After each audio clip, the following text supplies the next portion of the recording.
auf linden Lüften leicht und lieblich, wunderwebend sich weht. The Rhine has been called a triumphal avenue of the Muses. Rising in the Alps and flowing to the North Sea, it has, for more than 2,000 years, been Northern Europe's main route for trade, culture, religion, and art. Today, ocean-going ships still ply the Rhine, while ancient castles stand as silent sentinels to a violent past. From the fertile slopes of Germany's premier wine-growing region, legends still arise that stir the German soul. Warm blüht ein Blühen wohniger Blumen, Keim und Spross entstrich seiner Kraft. What many consider Europe's greatest waterway has been a formidable barrier. 2,000 years ago, it stopped the Roman advance against the Germanic tribes and marked the edge of the empire. In the 20th century, it was the last great obstacle for advancing Allied forces in the final months of World War II. Today, the Rhine and Mosel rivers are where we travelers can marvel at Germany's Roman and medieval past, explore one of its most modern cities, take in spectacular views, and sample some of the best wine in the world. We're starting our trip in the ancient Roman city of Trier. We'll follow the Mosel River to Koblenz, where it joins the Rhine. We'll cruise the Rhine Gorge, then head north to Cologne, one of the great cities of Europe. According to local legends, the ancient Assyrians established a colony here in Trier 2,000 years before Christ. Whether or not that's fact or fiction, there certainly was a Celtic settlement here by the time the Romans showed up. And it was the founding of Augusta Treverorum as a Roman colonial capital in 16 BC by the Roman Emperor Augustus that distinguishes Trier as Germany's oldest city.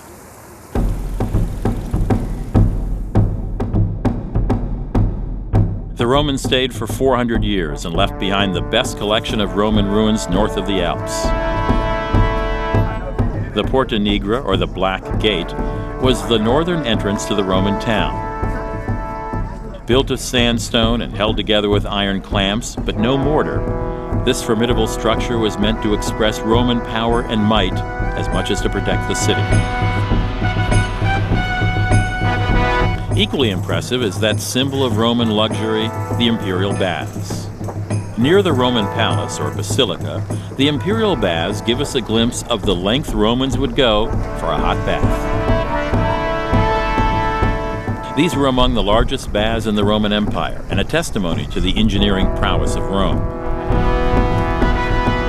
The amphitheater is the oldest Roman construction in Trier, dating from 100 AD. Where we now see grass slopes, there would have been stone bleachers, able to sit 20,000 spectators. And what would they have watched? Races, spectacles, and the ever-popular gladiators. To get a more intimate look at Roman antiquities, visit the Rhine-Sitzes Landesmuseum. You'll recognize many of the landmarks in this scale model of Trier in its Roman heyday. That's Porta Nigra. Most of the mosaics, frescoes, ceramics, and glassware excavated in the area are now on display here, making this one of the most outstanding museums of Roman antiquities in Northern Europe.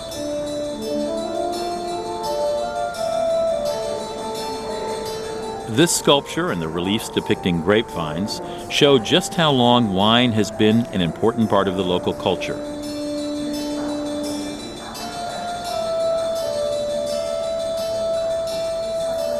The Romans liked to decorate their walls with paintings and their floors with mosaics, and many of their subjects would seem natural to a modern sports fan. This mosaic shows Polydius, a popular chariot race driver. These examples of popular Roman culture remind us of what daily life was like in this imperial city. After the Roman Empire collapsed, Trier remained a center of early Christian Europe, and it was here, in 958, that Archbishop Henry erected a market cross, marking this as the center of medieval Trier. Just beyond the market square is the Dom, or St. Peter's Cathedral, built on the foundation of the palace of Empress Helena, mother of the Roman Emperor Constantine. This building can be seen as a symbol of the changing fortunes of empire, as the power of imperial Rome was replaced by the power of the Church of Rome. The Dom was begun in 1035, and it's a powerful representative of the German Romanesque style. Trier's influence didn't end with the Middle Ages. Here's where one of the biggest social movements of the modern era all began. Karl Marx started life in this respectable burgher's house just a few blocks from the market square. Born in 1818, Karl Marx lived in Trier until he finished school in 1835. Shocked as a young man by the treatment of the local vineyard workers, young Karl wrote his first article here, starting a career that would profoundly affect the entire world. His childhood home is now a museum displaying his works and exhibits that show the development of 19th century socialism.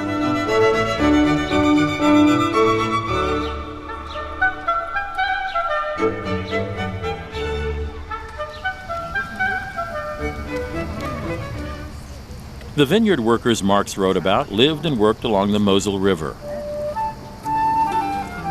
Meandering through vine-covered hillsides and protected by ruined medieval castles, the river has anchored one of Germany's premier wine-growing regions for more than 2,000 years. Small villages like Erzig produce the rich, full-bodied white wines loved by connoisseurs. Most of the villages along the Mosel have a wine or harvest festival in the late summer or fall.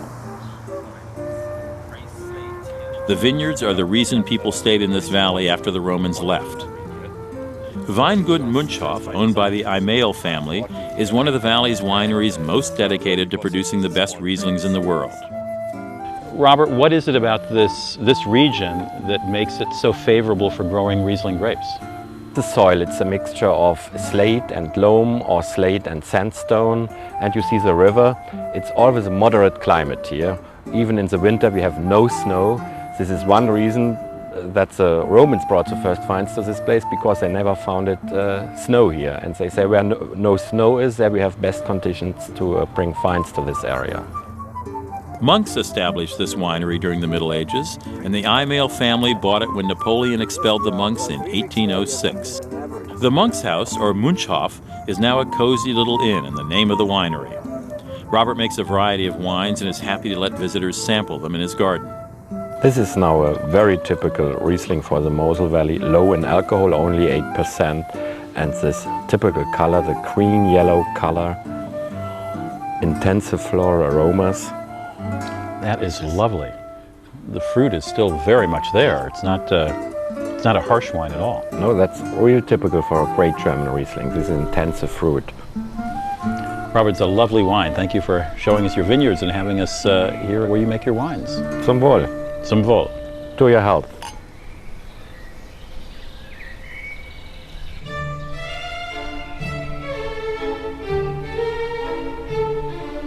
Because the wines of the Trier were so valuable and the river itself such an important trade route, princes, municipalities, and bishops fortified strategic points along the Mosel after the Romans left. Gradually, during the chaos of the early Middle Ages, a warrior class of knights and nobles emerged. They owed their allegiance, their swords, and their lives to the king or emperor. In return, the knights received large tracts of land and peasant workers or serfs that they were obligated to protect. Now, this didn't always work out for everyone, especially the serfs, who were often more exploited than protected.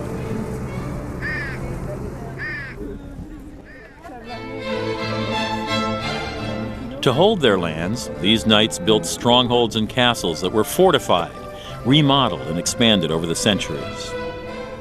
Burg means castle, and Burg Eltz is one of the best preserved in Germany. In 1157, Emperor Frederick I, better known as Frederick Barbarossa, deeded this land to Rudolf zu Eltz to protect an important overland trade route leading to the Mosel. The castle was the home of the Eltz family well into the 20th century, and it's now open to the public. The oldest parts of the castle date from the 12th and 13th centuries, but most of what we see today was built in the 15th and 16th centuries and restored in the mid-1800s. Let's get a glimpse into what life was like inside Burg Eltz. At times, up to 100 people lived within the castle's walls, but only a member of the count's family would have slept in this bedchamber. The wall decorations date from the 15th century, and the bed was raised to take advantage of the heat coming from the fireplace. Of course, every well-appointed bedroom had its own side chapel. A chef from 1490 would feel right at home in the Burg Eltz kitchen. However, the lord of the castle felt more at home in the Great Hall. Weapons were usually locked up in the armory, but the livelihood of a medieval gentleman is on full display here, in the castle's largest room. This is where important meetings were held. The windows and walls are decorated with the coats of arms of related aristocratic families, and the jester's face on the wall designates this as a place of free speech.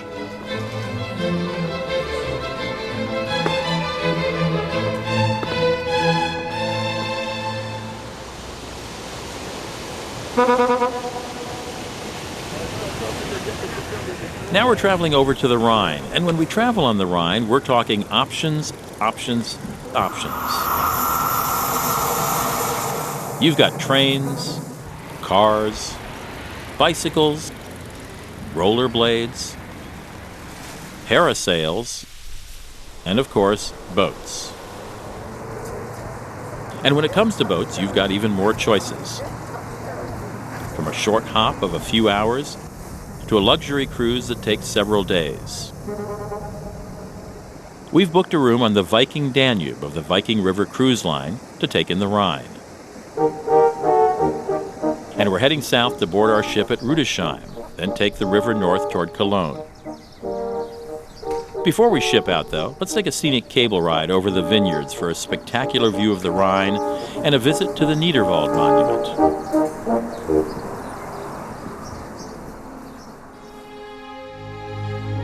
German Chancellor Otto von Bismarck thought this the perfect spot to celebrate his 1871 victory over the French and the unification of Germany. 62 years later, the embrace of National Socialism under Hitler led to the disaster of World War and the division of Germany between Allied and Soviet forces at the end of World War II. As a symbol of a united Germany, this monument has taken on a new significance for modern Germans ever since the unification of East and West Germany in 1990. No longer the pawn divided between two superpowers, Germany can now look to the future as a leader in the new European Union. But it remembers its past, a past that's romantically recalled on the river cruise waiting for us down below.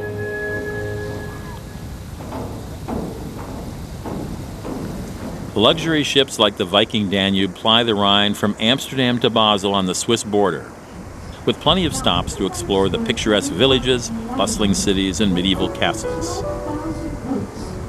The best part is you don't have to sleep in a different hotel each night. You can enjoy the passing scenery from your deck chair, and every meal is prepared by a gourmet chef. On a ship like this, right now we've got 140 guests and 40 crew, so maximum we can say about 200 per day. All our meals are cooked fresh. The stocks, the sauces, the pastries, everything is made fresh. There's no powder, no frozen stuff. Now this is the life. Fine dining with good friends, and you don't have to remember where you parked the car.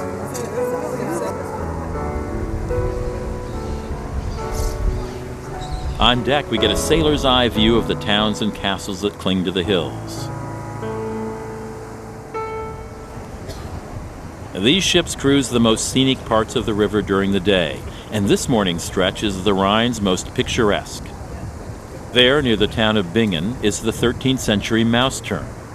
Here, the wicked Bishop Hatto of Mainz, known for such acts of malice as burning beggars to death and hoarding grain during famines, took refuge, only to be overrun and eaten alive by mice. Legends come to life along the Rhine. There, ahead on the right, where the river narrows and makes a dangerous turn, is the Lorelei Rock. It's the home of troglodyte dwarfs and a most beautiful temptress named Lorelei. According to the Romantic poet Heinrich Heine in his 1823 tale Die Lorelei, the beautiful Lorelei lured sailors to their deaths with her enchanting songs.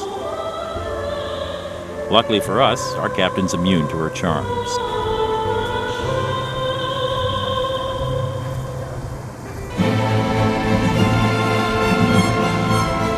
Coming up is the village of Saint-Goar.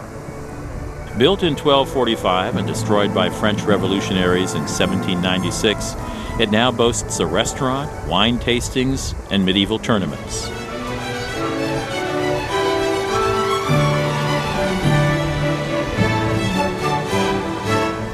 A river cruise is a great introduction to the many castles along the Rhine. You can enjoy the scenery from the deck and pick and choose the sites you want to visit while on shore. We're getting off at the next stop in Koblenz, where the Mosel meets the Rhine. On reaching the confluence of the Mosel and the Rhine, they realized that escape was barred. So wrote Julius Caesar about how he trapped two German tribes that had invaded Gaul. On this spot, the Roman legionnaires slaughtered the German warriors, while the cavalry chased down and killed the fleeing women and children. Wrote Caesar, the survivors flung themselves into the water and perished. The Romans then established the town of Confluentus, now Koblenz, and used it as a base to cross the river and penetrate deeply into Germany. But their success was short-lived. 18 years later, the Germans got their revenge, ambushing and slaughtering 3 entire Roman legions during a lightning storm in the Teutoburg forest. The Emperor Augustus railed and cried, "Give me back my legions!" But he withdrew from Germany and decreed that henceforth the Rhine would be the border of the Roman Empire. Just 35 kilometers north of Koblenz stands a more recent reminder of an historic battle. Here at Remagen, American forces reached the Rhine in March of 1945. Soldiers of the 9th Armored Division raced across the bridge before the Germans could destroy it and established the first bridgehead for Allied forces across the Rhine. The Allies had achieved not only a strategic victory, but a huge psychological one as well. The Peace Museum Bridge at Remagen preserves the impressive basalt towers as silent witnesses to the destruction of war and as memorials to peace.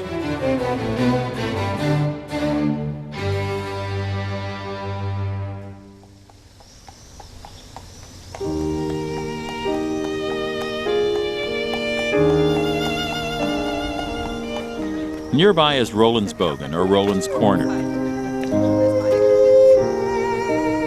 Roland, Charlemagne's great paladin and chivalrous hero of the medieval epic poem The Song of Roland, was in love with the beautiful Hildegund.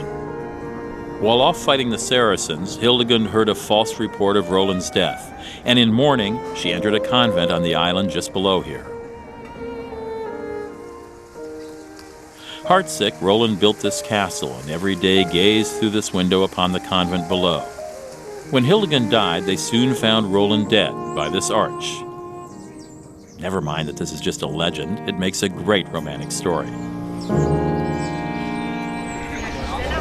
But enough about heartsick lovers and romantic legends. We're ready for one of Europe's most vibrant cities, Cologne.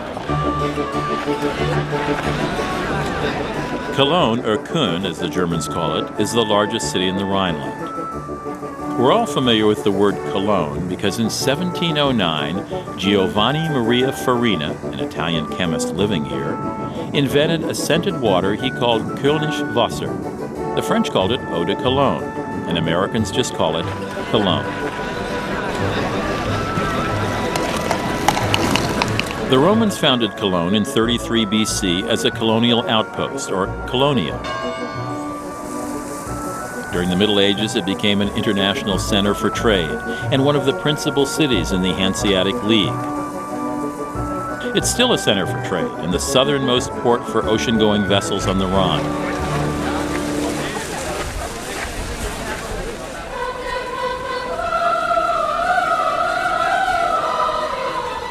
The cathedral is the largest Gothic church in Germany and one of the world's most majestic structures. Allied bombing during the Second World War largely destroyed Cologne, but the cathedral was spared. Some say it was a miracle. Others say it was because Allied navigators used the spires of the cathedral as a landmark, not releasing their payloads until after the cathedral passed through their sights. While reconstructing historic landmarks and preserving the historic street plan, a new, vibrant, modern city was born. And there's no better place to experience the modern than right here at Cologne's stunning Museum Ludwig.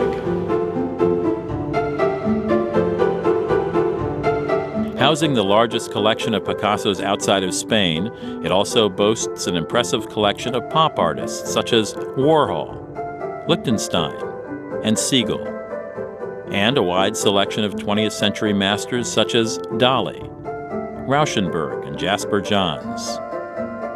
Also housed in the museum is the Agfa Historama, with the largest and most important collection of photographs devoted to the cultural history of photography. The collection spans more than 150 years. For an example of the brewer's art, we're going to try a beer unique to Cologne, just around the corner from the cathedral at the Früh Hofbrauch. Kirsch is a style of ale brewed only in Cologne. Served in these distinctive Kirsch glasses, it's a delicate brew that is as pale as a Pilsner, but a bit fruity like ale. Light-bodied and clean-tasting, it's said to settle the stomach and is often served as an aperitif. The brewers of Cologne jealously protect the Kirsch appellation and claim it's stronger and tastier than anything brewed in Munich. Now, those are fighting words for a German, and you owe it to yourself to choose your favorite kind of beer.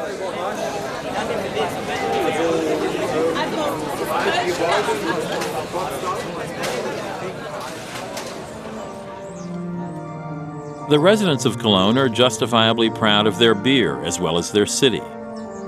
Rebuilt from the ashes of war while embracing its 2,000-year-old history, Cologne and the Rhineland offer the romance of the past while boldly striding into the future.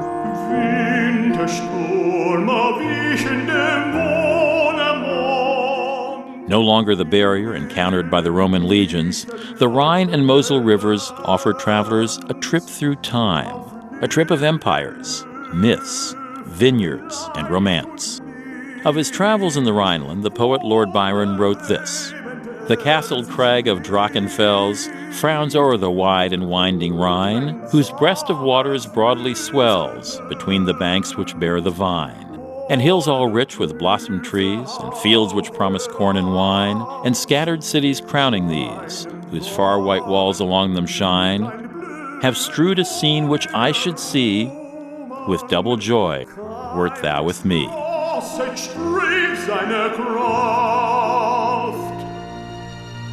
Until next time, I'm Rudy Maxa. Auf Wiedersehen.